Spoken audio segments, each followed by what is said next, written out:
Hello everybody and welcome back to Roots, the more and more vanilla survival let's play Forever World series. I've got a couple things. This is actually editor nerdy speaking. I've already recorded this entire episode, but I need to catch you up on a couple things. First of all, was messing with some mic settings. If the audio for most of this video sounds weird, that's why. It's fixed for next episode. I'm so sorry. Secondly, I didn't get to the comment of the day when I was recording, so let's do that right now. You guys apparently loved the last video, or the YouTube algorithm picked it up or something, because there's a lot of engagement, there's a lot of comments and everything, and I really enjoyed the discussion with y'all, so thank you very much. And it was hard to choose just one comment. I've actually trimmed this one down, so I'm going to pull it up, episode 16 from Just a Dude Doing Something. Thank you very much for your comment. I have the full comment here, but what's on the screen is kind of a brief synopsis. He said, "I don't hate minimaps or waypoints, but I do feel guilty for using them. Not to mention I miss being creative about my directions.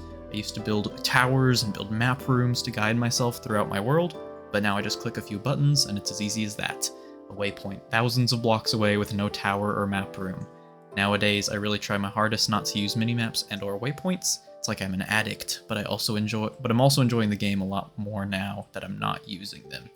I thought that was just a great summary of kind of my thoughts on the whole topic. I've really enjoyed the building the waypoint towers, and today we're going to be expanding on that. We're going to be doing a couple things involving waypoints. You can see the tower there off in the distance. It is within a cloud again. Alright, let's get straight to it. Okay, listen, I was doing something in the mangrove swamp. I died. I was trying to get materials to build the cartography room I want to do. I've geared up a little bit. We've got our recovery compass. I need to go back there. That's the short version, okay? I'm not looking forward to this, Stefan. I gotta be real with you. You little scoundrel. So we're gonna go this way. It's quite a ways away. I'm not gonna love this adventure, but what I am loving is not having waypoints. Honestly, I never thought I'd say that. It's actually been pretty cool. I've had to use the compass and use the coordinates, and I've messed around with using a map, and it's this whole thing. Oh, I forgot he can't even jump 2 blocks.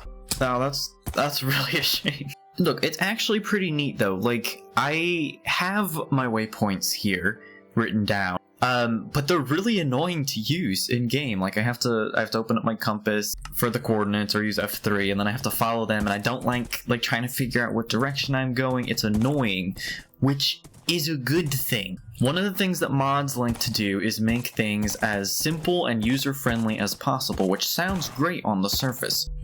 Here's the thing though, this game, and this series especially, are about doing things your own way. They're about overcoming little hardships by being creative. So we've identified the hardship of just writing down your coordinates and using F3 and going to them every single time. So the mod solution is to just put that in game visually for you, make it really simple. The issue is there are other ways to do this. Compasses now that can point you to different places through the lodestones. You can make giant maps and use waypoint banners to create your own little waypoints.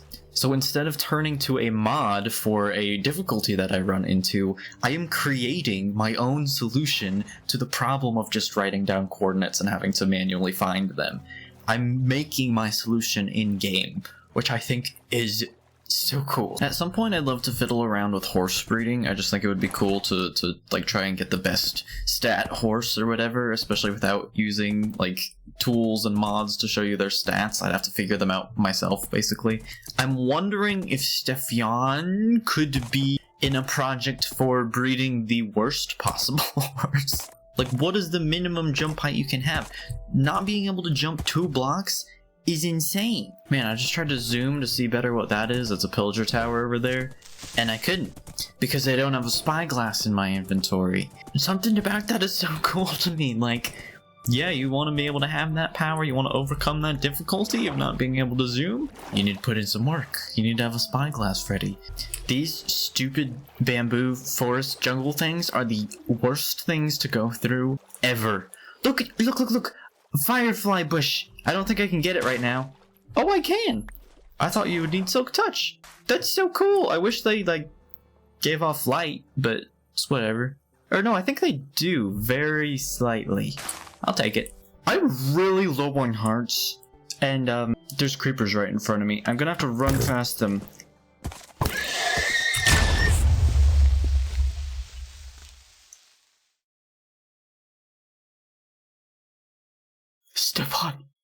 Stefan, I loved you. What am I gonna do without my favorite horse? But I do want to see if I can't find a horse. Woo! Oh, horsey! Oh, okay. Here's one. Hello? Oh, what a noble steed. He comes my way. I bet I'll tame him first try. Second try. They say third try's the charm. Oh! And so it is. Let's see how fast this guy is. Okay. Oh, that is a pitiful jump. Is that even 2 blocks? I mean, he's better than nothing. Does he have any friends around? Are you all alone out here, bud? That's kind of sad. This is horrible. This is horrible. Well, Dave. Looks like it's just you and me. Hey, Dave, I'd just like to, I'm just curious. How high, can you jump 2 blocks? Dave, you're such a good jumper. I'm impressed. If he had only been able to jump more than 1.5 blocks, we could have gotten out of there. We could have gotten out of there. This is weird. Minecraft is weird. We need to memorialize Stefan. My poor baby. He really was the best horse. I always name everything in Minecraft a variation of Stefan. Why not name the horse Stefan? That is probably the worst name I could possibly imagine for the horse, but it's very slow, so maybe it's fitting. I'm following in the footsteps. I'm trying to find Stefan's resting place. He could have gotten out if he had been able to jump. I think this is where we saw the firefly bush. I'm pretty sure. Yeah. It was right there. It was right there. So I looked back at the recording and I found the coordinates I was at. Here's the pandas. Yes, we're going in the right direction. We're not doing this at nighttime. We're gonna find a place to rest. Dave, I will not let you die. Even if we die, we've set our spawn point. But we won't die. Alright, now all we have to do is find that little cavern and hope that it's not too late to get Stefan's armor back. You stay here, Dave. We're going down. Where's his armor? Oh, we have it. We have Stefan's armor and his saddle. He was the best horse. I'm wondering if Stefan could be in a project for breeding the worst possible horse. Dave, you are so cool. You can jump so insanely high. Look at this man. Look at this man. This is a 3-block jump. What? Oh, easy. Well, I mean, it's a 2-block jump, but he can get over 3 blocks. Did you see that? He's pretty cool.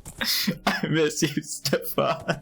Unfortunately, our recovery compass is now pointing to the spot where Stefan died, but that's okay because I know I have the coordinates to where... Have I been screen recording this whole time? Oh, I'm so sorry.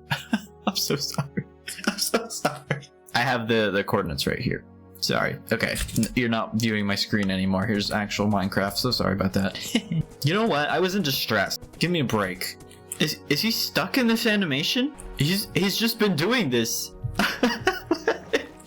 Look at this. Look at this. Look at this. Look at this. This is a 4-block jump. Can you do it? Oh, easy.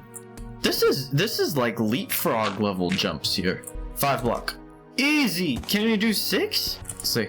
Surely not. I think you could do 5.5 if we can get through. This looks like it. This looks like it. Our stuff. Oh my gosh. I'm so glad we were able to get back. And leapfrog's okay too. First of all, Dave, you've been a great friend. I think we want to do something like Dave. Thank you, brother. You're a real one. Alright, we're going to put this here, right with the banner. We're going to grab our other compass and waypoint. So what I want to do is build a cartography room. We're going to have things in there for a bunch of different waypoint compasses that are going to point us to different places around the world. I built this cool design in creative mode and I needed a bunch of mud to be able to do it. So I went to the mangrove forest swamp thing that we were at and I gathered a ton of mud. I really like how this design turned out. I really like the palette too. I think these blocks go together really well. I'm trying to use more of a palette in my builds rather than just using 1 or 2 different types of materials, and I really like how it's turning out. My goal is to actually have a cartographer villager in here who can sell me maps and kind of own the place.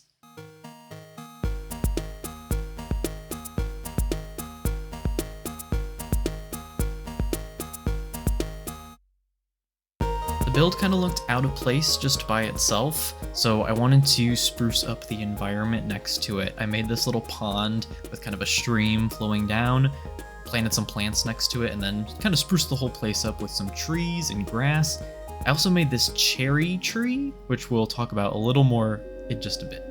Finally, I had to get the villager over here. There's a village really close to this build, but without happy gas and with the landscape being mountainous, it was so difficult to get this villager over here. It was quite a time. I've trimmed this down, obviously, but it took me about 15 minutes to get this villager over here, just walking back and forth, talking to the villager, putting him in the boat. It was a real pain in the butt. I also noticed that when I got him here, I couldn't undo his profession, which was farmer. Even though I destroyed his work block, put him next to a cartography table, he would just not turn into a cartographer. So he's a farmer. Something I really like to do, which I haven't actually done much yet in this world, is give the world a bit of lore. Kind of make it as if this is a real world with real things going on. So why is there this random cherry tree in the middle of this like birch and oak forest? Well, let me show you. Waypoint Dexter. I'm funny. We've got some barrels with some leading to some different places, and basically I've got a bunch of different compasses that if we ever get lost or we die and we lose one of our compasses, we can come back here and they'll have compasses for all these different places we want to go. You can see a half-finished map. This is actually our Trial Explorer map that we went to. He's got a bed over here, he's got a little bird, and then he has his own book. Let me read it for you. Farmer by day, scout by night. They call me Waypoint Dexter. Many are surprised by the cherry tree growing at my outpost. In truth, there's a cherry grove not too far from the village I grew up in. That's true, there is a cherry grove very near there. The grove was found in the first of my scouting escapade several years ago, a day I'll cherish forever. To me, that little tree shows the beauty of adventure and the resilience of those brave enough to venture past the village borders. It's just a little bit of lore. He found this tree. This was his first scouting mission as a little farmer. Shut up, it's cool, okay? I'm super happy with how this build turned out, and I'm excited to add more waypoints to it as we make more lodestones and put them in places that we want to remember how to get to. I'm really excited to use this. I hope you did enjoy. Thank you again for all the support on last episode, and I will see you next time. Goodbye!